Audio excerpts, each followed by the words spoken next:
We are heading towards SummerSlam. In our previous episode, we got involved in some brand warfare when Smackdown stuck their nose into our business. Now it seems we've got Teddy Long and Batista chasing after us, in addition to Randy Orton coming after our WWE Championship. Smackdown did in fact try to recruit us, and we've got a big decision to make. But of course, before that decision is made, if you like the series, please subscribe to the channel, leave some feedback down below. It is so much appreciated. Thank you. We have made the decision to, in fact, remain loyal to Raw. Let's give SmackDown the smoke. SmackDown humiliates Raw's best. What are you talking about? They didn't humiliate me at all. Was this the rumored invasion or just a harbinger of things to come? SmackDown superstar Batista surprised the fans and everyone in the Raw locker room with his attack on Randy Orton before a scheduled triple threat match between Randy Orton, Jeff Hardy, and Carlito. That's me. As a result, Orton will not be appearing on Raw this week as he will be recovering from his injuries. Jeff Hardy, who was in the ring at the time of the attack, said he was as surprised as anyone to see Batista in the ring.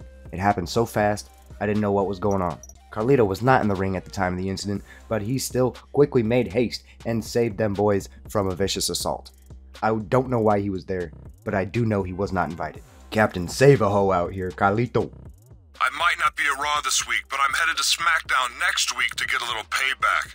And I better not find out that you were part of that ambush last week, or I'm coming for you next. Don't worry, Randy, I stuck with Raw. Jeff Hardy is still steaming at recent events involving Randy Orton and Batista, claiming that the sneak attack that temporarily shelved Orton has negatively impacted his own title chances. I'm being overlooked, no doubt. Some idiots come over from SmackDown, sticks his nose where it doesn't belong, and what happens to me? I was going to beat Orton and Carlito and get into the title mix. Why is Shawn Michaels getting a match with the champ and not me? Jeff Hardy is upset, even though Shawn Michaels' match is not for the title. The point is, that was my golden opportunity to prove that I belonged in the title picture. And now what? It's been taken from me, and it wasn't my fault. How is that fair? Where's the justice? Sounds like Jeff may just take matters into his own hands. Welcome to Raw. Can you believe it? We're only 1 month away from SummerSlam. It's time to turn off the grill because Jim Ross and Jerry the King Lawler are at ringside. And King, do you think we'll see Smackdown show up again this week? We'd better not. After last week, there's no excuse if a SmackDown superstar gets past security. I'm sure the last thing the champ wants to do is to have to deal with another invader from another brand. Yeah, unless he's working with them. I wouldn't want to be this man tonight. You know that when the champion looks at him, he sees his SummerSlam opponent, or perhaps a certain interfering SmackDown superstar. Well, if the champ's smart, he'll see this man for what he is. A tough, determined competitor who's going to give him a run for his money. There's no denying that the champ looks good. This match just might be the tune-up he needs heading into his title defense at SummerSlam. This is going to be more than a tune-up, JR. He's got his work cut out for him tonight. If someone's been eating their vitamins and saying their prayers. And despite our history with Shawn Michaels, we held nothing back when delivering that smoke to the Heartbreak Kid. Batista even made an attempt to interfere, but it didn't do much. Carlito, the champ, picks up the victory. Well, you can't blame him for being angry about this one. It's got a right to be angry. That interference never should have happened. It's a little strange hearing you complain about illegal interference. I don't know what you're implying, JR, but yeah, I've got a problem with SmackDown showing up. We're about halfway through this year, and we have recycled through all of these post-match and pre-match cutscenes now. It's starting to feel a little stale. Randy Orton and Carlito to defend their brand on SmackDown. We are invading SmackDown, boys. Let's get it. Randy Orton says that following the sneak attack he recently suffered at the hands of Batista, he has physically recovered and now is out for revenge. He came to my show and made me suffer in front of my fans, so now I'm going to do the same for him on his turf. Having become involved in this mini invasion, Carlito announced that he will also make the trip as a show of brand solidarity. For better or for worse, Raw is a family, and we need to back each other up. I'm looking forward to watching Randy Orton's back. Orton's threat does not seem to concern SmackDown GM Teddy Long too much. Teddy Long responds, they ought to mind their own business and stay on Raw, but if they're looking for a fight, we'd be happy to give them one. Our inbox is popping right now. Old message from Coach. Turning down Smackdown was one of the dumbest things you could have done. You're gonna find out just how dumb it was this week on Raw. Batista clearly not happy with our choice to remain loyal to Raw. Congratulations for being smart enough to stick with Raw, champ. I can't wait to see you dish out some payback on SmackDown this week. But be careful. We can't afford for our champion to get injured this close to SummerSlam. Got more messages in the inbox. One from Teddy Long. You two are toast. Deep down, I know you regret not jumping to SmackDown, but just in case you don't, I have a couple guys who are going to make you. If you and Orton want to come to SmackDown for a fight, you're going to meet Batista and Finlay in a no DQ Tornado tag team match. SmackDown's going to make sure the Raw's two biggest superstars never make it to SummerSlam. Theodore Long as a heel GM just feels weird, man. It just feels weird. Heel manager, knock yourself out. Heel general manager, I don't like it, T-Lo. I can't believe you're actually dumb enough to come to SmackDown this week. And you and your power are going to find out the hard way that Raw's not the only brand whose superstars can show a little solidarity. Yeah, whatever, Batista. Let's get into SmackDown. I do love how Coach came to SmackDown with us to show support. SummerSlam pay-per-view, and tonight, Raw comes to SmackDown. Yeah, and they're going to get a taste of what's coming to them at SummerSlam. There's been some very heated exchanges between Raw and SmackDown of late. And believe me, you ain't seen nothing yet. He's been drafted to help repel this Raw invasion of SmackDown. And you couldn't ask for a much better pick. We've seen him stir up trouble on Raw lately, and now they're returning the favor. Yeah, but as you can see, SmackDown is ready for them tonight. He might be Raw's #1 contender, but he's looking for revenge against SmackDown tonight. Whose side are you on here anyway, Michael? You don't often see a champion team up with his #1 contender, but he's putting brand loyalty above personal gain. And that's all well and good, but a real champion would make the championship his #1 priority. Carlito once again teams up with the legend killer Randy Orton. And if you watched the previous episode, you would know that Carlito and Randy Orton do things, and those things include hurting people. Jeff Hardy, for some reason, decided to interfere in this match and give problems to Team Raw instead of Team SmackDown. Jeff needs to decide what he's trying to do here. But ultimately, Randy Orton, Carlito, take care of business. Batista and Finlay do not put up much of a fight here in this one as we show up on SmackDown and hand them that L. I have to say, Raw put up more of a fight than I expected. Yeah, but did they leave anything in the tank for SummerSlam? I guess time will tell, John. We'll know soon enough. Not soon enough for my taste. I can't wait to see what happens at SummerSlam. You're not the only one. That's one thing that Raw and SmackDown can agree on. Yeah, probably the only thing.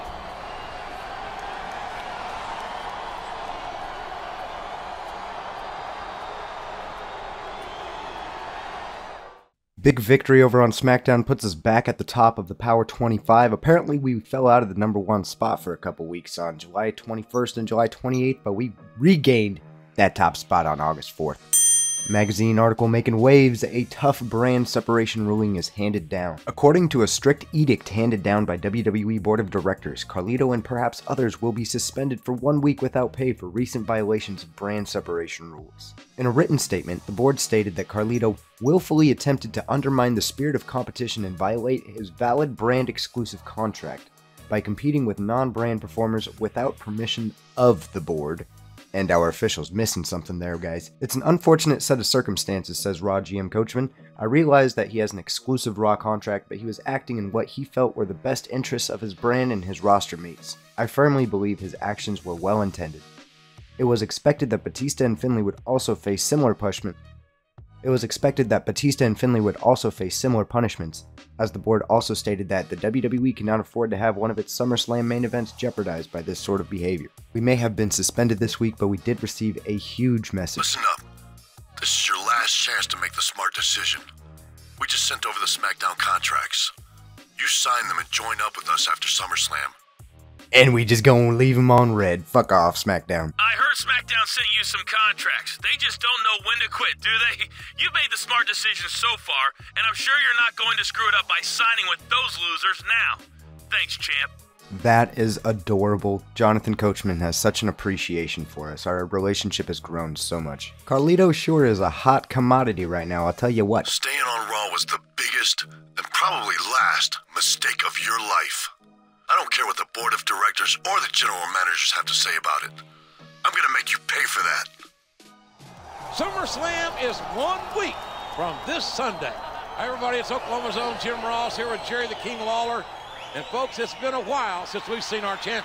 Yeah, what was he thinking? Getting himself suspended right before SummerSlam. The board of directors made their call. They punished him for his appearance on Smackdown. Oh, but it's okay for Smackdown to come here.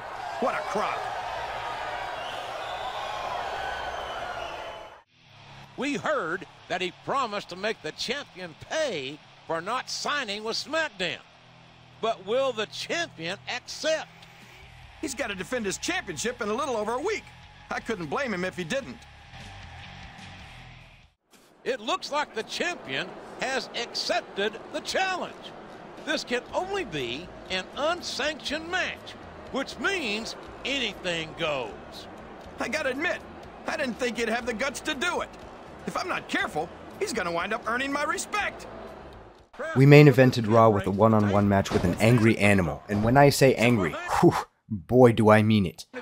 He was vicious during this match. It was an objectively banging match, and Batista really came with it. Carlito really put in some good offense, but the strength and ferocity of the animal known as Batista allowed him to come at us unrelentlessly, but we ain't giving up that easy. No cool shots, no Batista bombs, just fists, slams, and grapples here in this one. Batista ultimately got the victory, serving us our second L of the series. Can barely stand. After a match like that, I'm not surprised. I don't believe this. How can he possibly have anything left?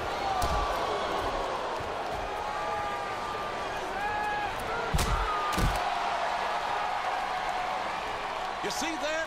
That's how Raw protects their own. Well, I hope that's it for SmackDown's invasion. I definitely think I was wrong about Orton with the whole ECW thing, but I don't necessarily trust him. I think he's a Raw guy, for sure. ECW's kind of has disappeared at this point.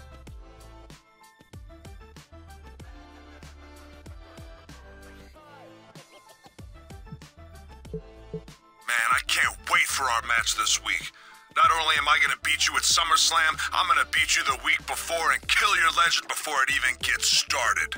Randy, I don't know if you know this, but Coachman says that I've already got some kind of legend because of my ability to stay at #1 in the power rankings.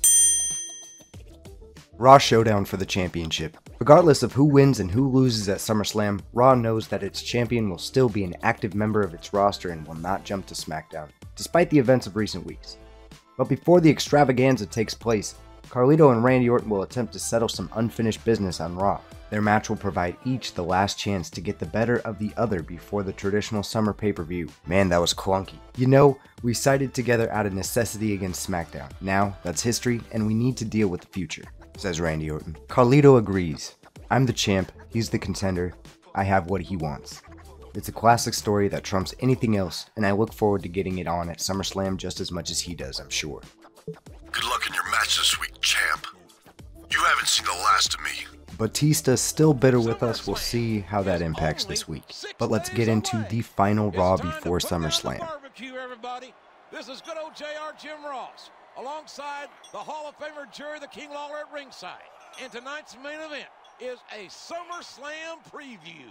That's right, a non-title match between the champion and his challenger. This is the last time these two superstars will meet before SummerSlam. And if I were these guys, I'd pull out all the stops and put the hurt on in a big way. The #1 contender is looking to gain any advantage he can over the champion in this, their last meeting before SummerSlam. That's smart strategy, JR. No matter what else he does, he's got to keep one eye on that title match. I say Boomer sooner, folks, because this is the first and only time the champion has met his SummerSlam challenger in a sanctioned one-on-one match. And there's no better opportunity. Now these announcers are lying straight to your face. Not only have Randy Orton and I faced off multiple times at the beginning of the series, but Randy Orton also beat me at the beginning of this angle to cement his contendership. So I apologize for them just lying to your face. We just took a loss to Batista the week prior, and now we're facing off with Randy Orton, the man who handed us our first loss. And Batista makes his presence in this match. Doesn't do a whole lot, but he does make a presence. However, we're able to bounce back. We do not take 2 losses in a row. We pick up that dubski over our SummerSlam opponent. They want to keep going. Save something for SummerSlam, guys. Oh, this to get ugly in a hurry. Somebody's got to stop this. How's that for someone? The chairman of the board. I'm not thrilled with the way the three of you have been violating the brand separation, but I got some great business out of it. So, since SummerSlam is a cross-brand pay-per-view, I'm making the main event a triple threat match between the three of you for the championship. Oh, and that triple threat match, it's going to be a ladder match. Okay, we gotta reassess this cutscene here right quick. Starts off strong. Carlito, Randy Orton. Batista shows up, but now Batista seems to be some kind of peacemaker, some kind of passive element to this. Vincent Kennedy McMahon shows up. Rightfully so. He's angry. He's not happy that we got Raw superstars on SmackDown, SmackDown superstars on Raw. I like the three-way pan here. That looks good. We're doing all right here. He changes the SummerSlam match to a triple threat. Orton, Carlito, not happy. But why is Batista so perplexed here? He makes it into a ladder match and Batista is just upset with the results of what's going on. Make it make sense, SmackDown vs. Raw. Come on now. Moving on to the articles. The championship hangs by a thread. Batista once again shocked Raw with another surprise appearance on enemy grounds, leading WWE Chairman Vince McMahon to declare the main event that SummerSlam had been changed to a triple threat ladder match featuring superstars from both the Raw and SmackDown brands. Batista, Orton, and Carlito. The rules for a ladder match are simple. The championship belt is hung above the ring. Ladders, which can legally be used as weapons in the match, are made available for use. The superstar who climbs the ladder and retrieves the belt is named champion. Carlito would appear to have the most to lose in the match, as he could lose his championship to either of two competitors. Conversely, should Carlito win, he will have taken a step to establish himself as one of the top superstars in all of WWE, and most certainly a future legend in the making, and probably someone who's #1 on the power rankings. A couple messages in the inbox. Seems that Coach is rooting for us. He actually says, I hope you keep the championship, but the most important thing is that we can't allow Batista to win and embarrass us, okay? Be strong, Coach. Thank you, brother. I don't want to see a SmackDown superstar win a Raw championship match, but that doesn't mean you can expect any help from me. I've worn that gold before, and I'm going to wear it again at SummerSlam. Big words from the Legend Killer. We are headlining SummerSlam here. WWE Championship ladder match. Carlito, Batista, Randy Orton. We'll see you at SummerSlam. Thank you so much for watching. Take it easy. Later.